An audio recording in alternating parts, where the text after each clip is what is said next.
I worked for a while as a technical analyst at a company not open to the public. Our goal? To develop a neural simulation technology capable of condensing an entire lifetime into just a few minutes. We called it total immersion. The individual was connected to an augmented reality system so advanced they couldn't distinguish what was real from what was programmed. The promise was simple: to acquire knowledge, maturity, and emotional balance through simulated decades, love, loss, growth, purpose, and then return to reality with all of it recorded in the mind. The process, in theory, was straightforward. They sought willing testers, criminals, death row inmates, volunteers desperate for money. They were placed in capsules and connected to the system via special augmented reality goggles. The experiment rarely lasted more than 30 minutes, except for rare cases. But inside, they lived a whole life. Births, adolescence, love, loss, sometimes children, sometimes wars, always an end. And then they woke up. The problem? Most of the test subjects didn't react well. They went insane out of their minds and screamed a lot. Sometimes they didn't even recognize their own voice. They would tremble uncontrollably, crying desperately. They blamed us for destroying everything they had lived through. We were called monsters. More times than I can remember. They lost everything they had gained in the experiment, and the worst part was returning to reality. There was no escape, only an empty world where nothing made sense. Many were disturbed and tried to attack the scientists. Unfortunately, we had several losses, but the experiments had to continue. I remember the case of a woman. She cried for hours, calling out her son's name.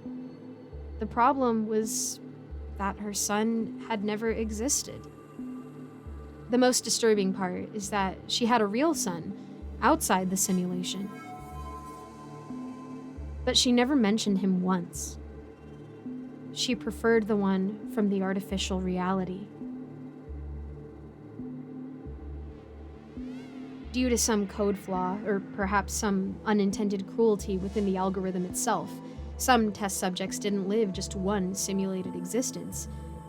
They lived dozens. Each memory a fresh wound, each existence an unbearable weight. This explains why so many didn't survive the end of the experiment. The shock was too much.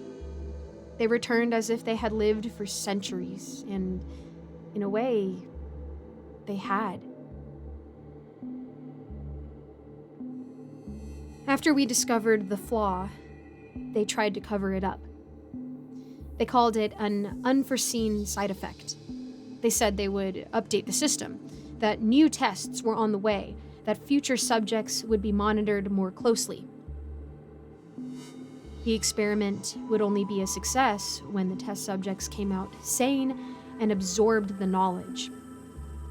As long as they kept breaking down or dying, the experiment was still flawed, and it would continue until success.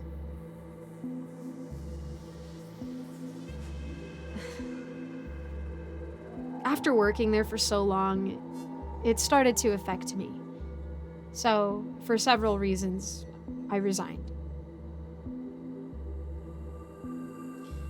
Before leaving, I saw a file on the coordinator's desk. It was an 11-year-old boy. Child test, first full life, simulation.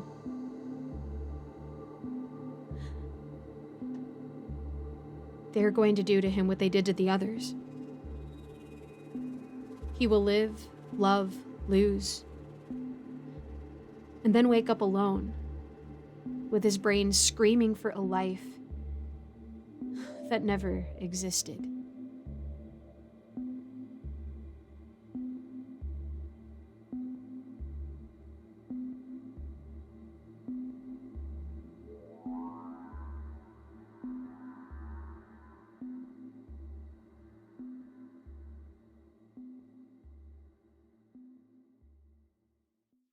Thank you so much for making it to the end of this video.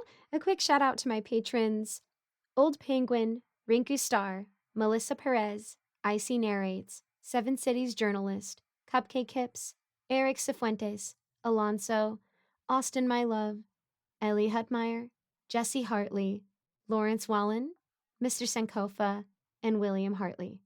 I always try to link a different charity in the description, so go ahead and check that out. I'm also going to start having more things on my Patreon soon, so keep your eyes peeled. And as always, I'd love to know how I can be praying for you, so go ahead and drop a comment and let me know how I can do that. Thank you so much, and I hope to see you in the next video.